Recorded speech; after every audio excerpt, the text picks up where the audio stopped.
नमस्कार. औरंगाबादच्या 8व्या वेध व्यवसाय प्रबोधन परिषदेमध्ये तुम्हा सर्वांचं पुन्हा एकदा स्वागत. कृपया आसनस्थ व्हा.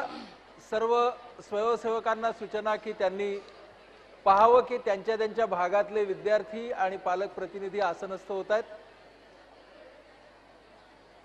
आपल्या पहिल्या सत्राची सुरुवात खूपच उत्कृष्ट पद्धतीने झालेली आहे. तुमच्या सर्वांच्या सहकार्याने आपण आपला पुढचा टप्पा या वेधचा सुरू करणार आहोत. कृपया आसनस्थ व्हा.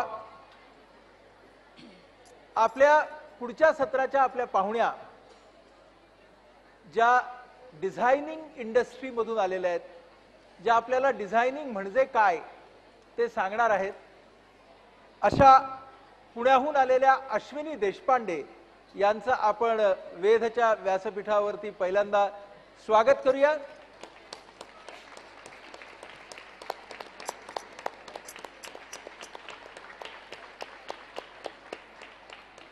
आणि उज्ज्वलाला मी विनंती करतो की अश्विनीची ओळख त्यांनी करून द्यावी.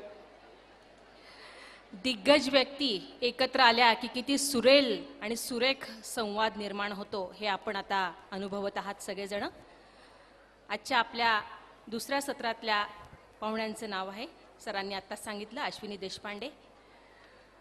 त्यांचा आणि आपला शहराचा किंवा आपला सुद्धा असं म्हणता येईल अत्यंत जवळचा संबंध आहे.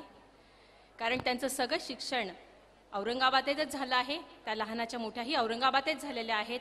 सरस्वती भुवन विद्यालयात त्यांचं शिक्षण झालेलं आहे आणि ही आपल्या शहराची अत्यंत अभिमानास्पद गोष्ट आहे की त्या आपल्या या शहराच्या आहेत.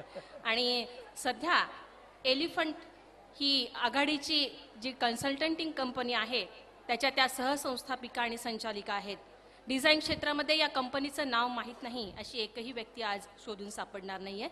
आणि अश्विनी देशपांडे यांनी आपल्या देशाचा झेंडा 7 समुद्रापलीकडे नेलेला आहे. सध्या अनेक मोठ्या महत्त्वाच्या कंपन्यांसोबत त्या काम करत आहेत. आणि आता लगेच आपण जाणून घेऊयात डॉक्टर नाडकर्णींबरोबर त्यांचा सुरेल आणि सुरेख प्रवास, त्यांच्या यशस्वीतेची त्यांची कहाणी. धन्यवाद.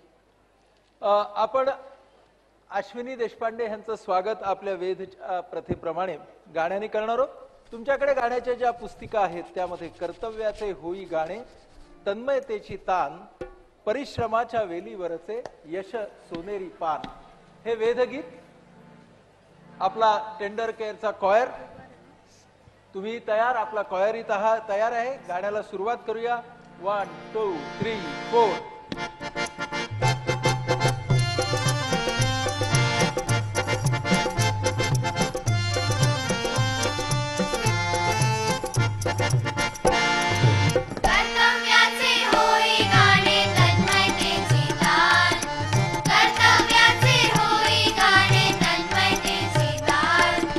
परिश्रमाच्या वेलीवरचे यश सोनेरी पान, परिश्रमाच्या वेलीवरचे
अश्विनी, तुमचं स्वागत आहे वेदच्या या नमस्कार. व्यासपीठावरती. अशी कल्पना मनात यावी तिचाच व्हावा ध्यास, त्या ध्यासातून उमलत जाई रोज नवा अभ्यास. मला वाटतं डिझायनिंग या क्षेत्रामध्ये या ओळी तुम्ही रोजच जगत असाल.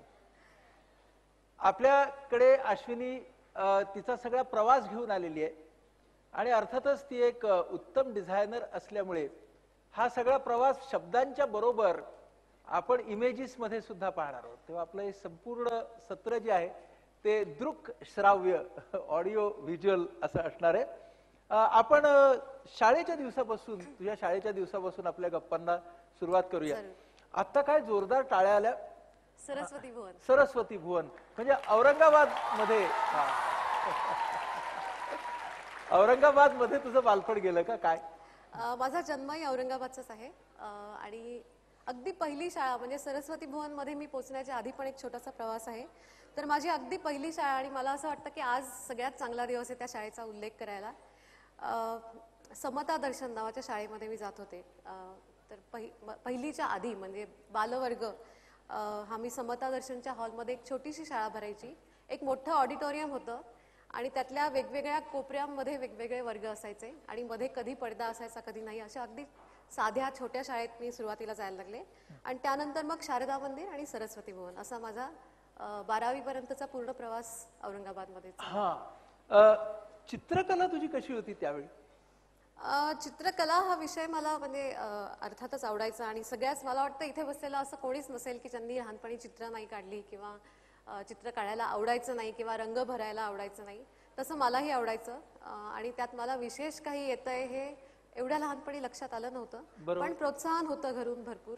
जी गोष्ट आवडेल ते करायला खूप प्रोत्साहन होतं आणि त्या काळात जेवढे उत्तम रंग किंवा काय जे काय देण्यासारखं असेल ते मला आईवडिलांनी जरूर दिलं असावं. पण मला वाटतं 6वी-7वी मध्ये येईपर्यंत ही हॉबी अशीच होती. चित्रकला चांगली होती, चांगले मार्क मिळायचे चित्रकलेत, पण इतपतच होतं. त्यानंतर हळूहळू मला लक्षात यायला लागलं की चित्रकला ही एखादी गोष्ट हुबेहूब काढणं हा चित्रकलेचा पहिला टप्पा असतो फक्त. पण एखादी गोष्ट जी अस्तित्वातच नाहीये ती आपण काढून दाखवू शकतो चित्राने. म्हणजे इमॅजिनेशन वापरून आपण जे नाहीये ते करून दाखवू शकतो. त्याच्यासाठी चित्रकलेचा वापर होऊ शकतो. चित्रकला हे एक टूल आहे आणि आपली जी काही आयडिया आहे ती एक्सप्रेस करण्याचं टूल आहे. हे मला साधारण त्या काळात जेव्हा लक्षात यायला लागलं तेव्हा मला वाटतं माझा खरा चित्रकलेकडे प्रवास जास्ती चालू झाला. तुझे आवडते नावडते विषय कोणते होते त्या काळामध्ये? सो एक थोड्याशा slides, I don't know if you can switch to slides, पण थोड्याशा स्लाइड्स दाखवण्याची इच्छा आहे माझी. पहिल्यांदा तू औरंगाबादलाच सलाम करतेस नाही का?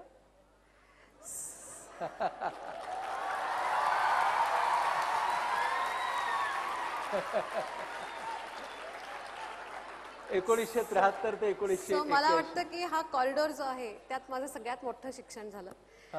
कारण वर्गात मैत्रिणींशी खूप गप्पा मारताना जेव्हा बाहेर काढायचे सर, तेव्हा या कॉरिडॉर मध्ये ज्या गप्पा आणि जे शिकणं व्हायचं ते अगदीच म्हणजे विसरता येण्यासारखं नाहीये. आणि तुम्ही म्हणलात तसं चित्रकला तर होतीच, पण अभ्यासातही मी बरी असावी होते आणि स्कॉलरशिपमध्ये मला 2वी, 4थी, 7वी मी उत्तीर्ण झाले होते. मुलींच्यात पहिली, एखाद्या विषयात पहिली वगैरे असं होतं. आणि त्याबरोबरच गणित, चित्रकला, इंग्रजी, वक्तृत्व या बऱ्याच गोष्टी मला आवडायच्या. मला वाटतं ह्या चित्राला ते टाळ्या आलेल्या आहेत. आणि हे सगळे विषय म्हणजे असं नव्हतं की मी फक्त अभ्यासात चांगले होते किंवा अभ्यासाचीच गोडी होती. मला ड्रॉइंगची गोडी होती, मला अभ्यासाची अतिशय गोडी होती. मॅथमॅटिक्स मला अतिशय आवडायचं कारण अत्यंत उत्कृष्ट गुरुजी आम्हाला व्याहाळकर सर यांनी आम्हाला गणित शिकवलं आणि त्यांनी अतिशय सुंदर गणित सोपं करून शिकवलं आणि आयुष्यात गणिताचा कसा मेळ घालायचा हे त्यांनी आम्हाला शिकवलं. त्यामुळे मला तेही अतिशय आवडायचं. इंग्रजी शिकले मी गर्दे मॅमकडून आणि त्या जेव्हा शिकवायच्या तेव्हा मला लक्षात नाही आलं की त्याचा मला किती पुढे जाऊन फायदा होणार आहे. कारण औरंगाबादमध्ये 1980च्या काळात आम्ही कधीही एकमेकांशी इंग्रजीमध्ये संभाषण करायचो नाही, पण इंग्रजी मीडियममध्ये होतो. आणि जेव्हा मी पुढे जाऊन NID मध्ये गेले जिथे की फक्त इंग्रजीमध्ये संभाषण करण्याची गरज होती, तेव्हा मला कळलं की ते त्यांनी जे शिकवलेलं होतं ते माझ्या तेव्हा किती उपयोगी आलं. पण हे सगळे विषय माझे आवडीचे होते. इलोक्युशन, हिंदी हा माझा विशेष आवडीचा विषय नव्हता, पण माझी शाळा इतकी धीट होती आणि पाठांतरावर इतका पक्का विश्वास होता की त्यांनी मला हिंदीच्या पण वक्तृत्व स्पर्धांना पाठवायचे आणि मी कप घेऊन यायची. पण त्यावेळेला पाठांतर होतं. So I don't want to claim की माझी ती भाषा फार चांगली झाली होती. पण असा हा माझा प्रवास होता. हे सगळे विषय माझे आवडीचे होते. पण आता मला सांग की डिझायनिंग नावाची करिअर असते, म्हणजे तू आता म्हणालीस तसं औरंगाबादमध्ये हा सगळा प्रवास सुरू होता. त्यावेळेचा औरंगाबाद जिथं वेगवेगळ्या नवीन ज्या व्यवसायाच्या वाटा आहेत त्या कळण्याची शक्यता कमी होती. हो. तर डिझायनिंग ही करिअर आहे हे तुला कसं कधी कळलं, काय झालं? सो तुम्ही एक शक्यता कमी हा मला वाटतं थोडा जेंटल शब्द वापरलात. शक्यता शून्य होती त्यावेळेला. तर औरंगाबादमध्ये म्हणजे मी 1981 साली 10वी झाले, 83 साली 12वी झाले आणि त्यावेळेला वेगवेगळं करिअर काय असतं किंवा ॲक्च्युली मेडिकल किंवा इंजिनिअरिंग ह्याच्या पलीकडे जाऊन कोणी यशस्वी होऊ शकतं हा विचार सुद्धा नव्हता. सुदैवाने माझे आईवडील दोघंही मेडिकल किंवा इंजिनिअरिंग प्रोफेशनचे नव्हते. त्यामुळे त्यांना तीच फक्त वाट असते असं वाटायचं नाही. माझ्या सुदैवाने म्हणजे केवळ सुदैव असंच मी आज म्हणू शकते की एक फॅमिली फ्रेंड्स पुण्याला होते. त्यांच्या मुलांनी डिझाईन शिकायला सुरुवात केली होती आणि माझ्या 12वीच्या दिवाळीच्या सुट्टीत आम्ही पुण्याला जे गेलो होतो तेव्हा मला त्याच्याकडून ही माहिती कळली. एवढ्या उशिरा म्हणजे 12वीच्या दिवाळीच्या सुट्टीत मला कळलं की हे एक अशी एक काहीतरी संस्था आहे आणि तो तिथे शिकतोय आणि त्यांनी काय शिकतोय ते जे काय दाखवलं मला ते मला वाटलं की हां हे आपल्याला करायचंय. आणि इतपतच माझी तोंडओळख होती. फक्त मला डिझाईन प्रोफेशन काय करतं ह्याचा काही पत्ता नव्हता आणि मला तर नव्हताच, माझ्या आई वडिलांना अजिबात नव्हता. पण हे आम्हाला कळलं की अशी एक संस्था असते आणि आमच्या घरात तसं बऱ्यापैकी डेमोक्रॅटिक वातावरण होतं. त्यामुळे मी आई वडिलांना जाऊन सांगितलं की मला हे करायचंय. त्याच्या आधी अशी माझी समजूत होती की आपण आर्किटेक्चरला जाऊ आणि आर्किटेक्चर कॉलेज सुद्धा त्यावेळेला औरंगाबादमध्ये नव्हतं. तर त्यामुळे त्यासाठी पण मला आईवडील पुण्याला तयारी होती त्यांची पाठवण्याची, पुणे किंवा मुंबई जिथे असेल तिथे. तर मी सांगितलं की ते ठीक आहे पण मला आता हे अहमदाबादचं नवीन कळलंय तर आपल्याला तिथे काहीतरी करायचंय. तर ते म्हणले ठीक आहे, काय त्याची म्हणजे पद्धत काय असते त्याची, कारण त्यांना वाटलं की हे अहमदाबाद वगैरे आता मी बोलतेय ते प्रत्यक्ष काही होणार नाहीये, तर आपण बघूया काय ते कुठपत काय म्हणते ते बघूया. तर तो फॉर्म मी अहमदाबादचा, ती एक छोटीशी गोष्टच आहे, तर तो फॉर्म अहमदाबादच्या संस्थेचा मला मिळाला त्या फॅमिली फ्रेंड्सच्या मुलांना. NID म्हणजे national institute of designing. NID म्हणजे भारतीय डिझाईन संस्थान.